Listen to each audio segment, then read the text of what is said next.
Welcome to the Kentucky Bourbon Traveler.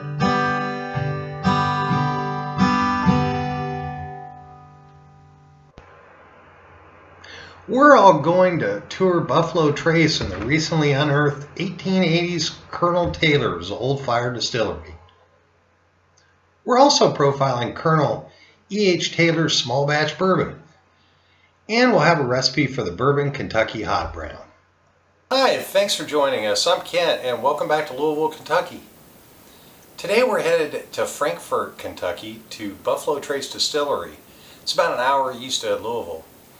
The Buffalo Trace Distillery is named after the shallow part of the Kentucky River where buffalo used to go across the Kentucky River, making a big trace.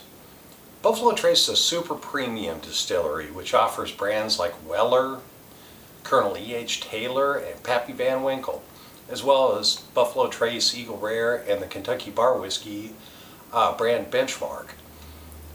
It's on the National Register of Historic Places and was one of a handful of distillery properties that remained active through Prohibition.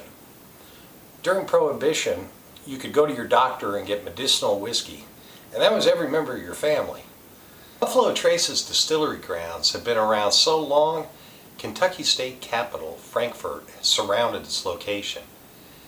The Kentucky River flows in back of Buffalo Trace's old owner's site of the 1880s Old E.H. Taylor OFC, or Old Fired Copper Distillery. From the 1880s on, the Kentucky River was used to float whiskey down, just like Louisville's, Kentucky's Whiskey Row distilleries did. In 2016, Buffalo Trace was looking at a space to put a room on the side closest to the Kentucky River when they found under this concrete slab remnants of the late 1800s owner of this distillery's Colonel E.H. Taylor's Old Fired Copper Distillery fermentation room was still there. Colonel E.H. Taylor, owner of Old Fired Copper OFC Distillery, in the 1880s was an aristocrat involved in banking and long-term Kentucky mayor of the state of Kentucky's capital.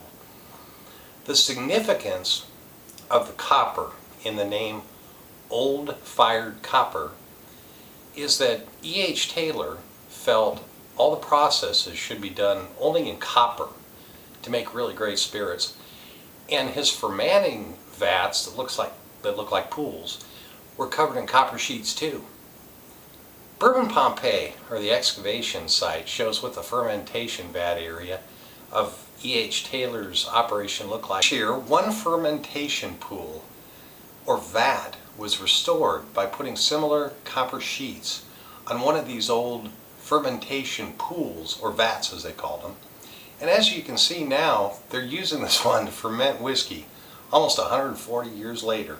Colonel Taylor in the 1880s changed rickhouse bourbon aging forever by installing coal-heated, hot water-fed steam radiator heaters to his built Rickhouse C.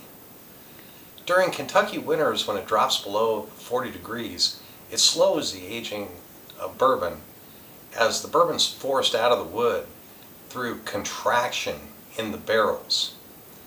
Steam heat was turned on to increase the temperature in the rickhouses, which would allow whiskey to stay more in the wood instead of force it out of the wood through contraction of the barrel with the cold. Climate control in the 1880s. If you're lucky, you can even tour with past Bourbon Hall of Famer Freddie Johnson, who is the head of the Visitor Center. More than a few people think he's one of the best guys in bourbon. These are the Buffalo Trace tour tasting brands. The tastings are stand-up and around 3 different bars, so they can take out multiple parties in the same half an hour at different places on the Buffalo Trace property. Our bourbon today is Colonel E.H. Taylor Jr., 100 proof, small batch, bottled and bond. It's also straight bourbon whiskey. It's a super premium brand that costs somewhere between $43 and $63 here in Kentucky, an hour away from the distillery. Most non-age stated small batches run $20 to $40 here in Kentucky. Buffalo Trace still produces the Taylor line, and although it's difficult to find under $60, it's behind the counter if you ask for it.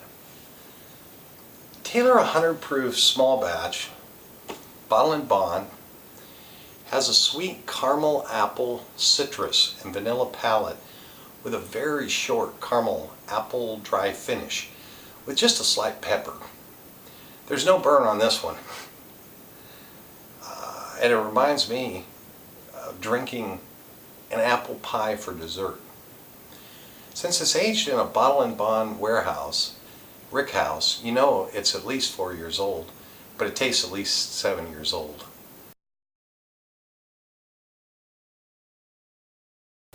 Hi, I'm Christiane, originally from Würzburg, Germany, and today we are going to make a very traditional dish in the region, a Kentucky hot brown.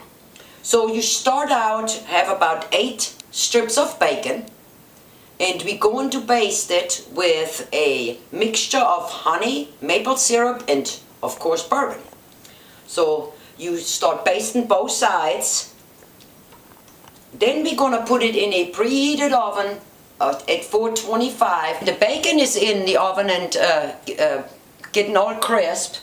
We start out with the sauce. So what you need is the butter. You put butter into the pan and you melt it down. Swirl it around a little bit with a whisk until it's melted down really well.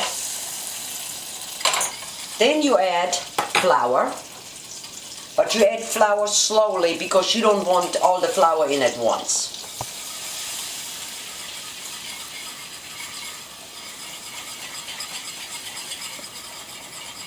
And it comes kind of pasty, but you have to constantly stir with the whisk.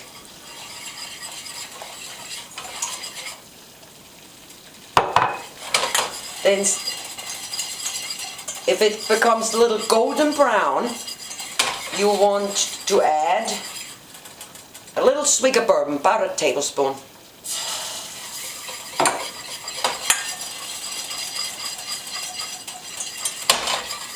Then we add slowly a little bit milk and heavy cream.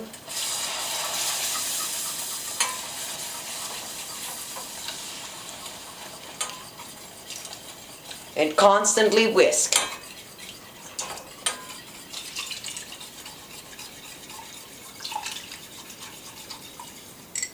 Now we're going to add the cheese.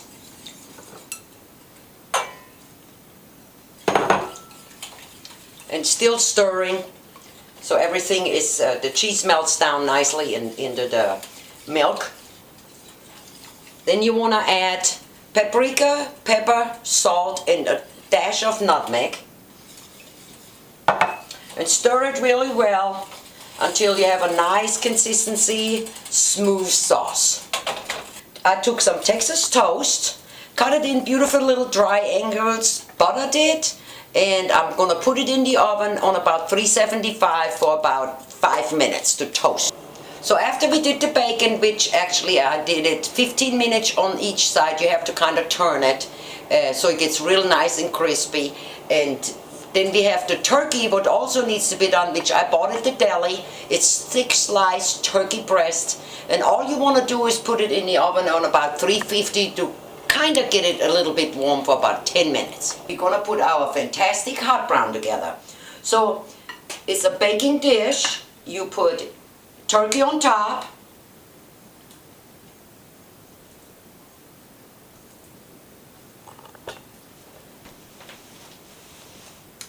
Then you're going to put a couple of tomato slices also on top. I usually about 3 is enough. Then you add a little bit of our bourbon, and then you dip the sauce, the cheese sauce, right over the hot brown. And soon as you have enough sauce on it, you're gonna put it under a broiler on high for 5 minutes until the sauce bubbles. And now it's time for dinner, our wonderful Kentucky Bourbon Hot Brown. Enjoy!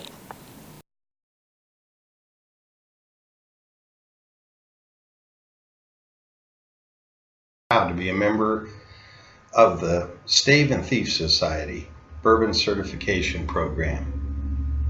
It's the official bourbon education course endorsed by master distillers and 33 distillers in Kentucky. If you enjoy getting your bourbon certificate online, even in Europe and Canada, contact Kristen Head at 502-266-7377 or go online, registrar@staveandthief.com. Kentucky Bourbon Traveler.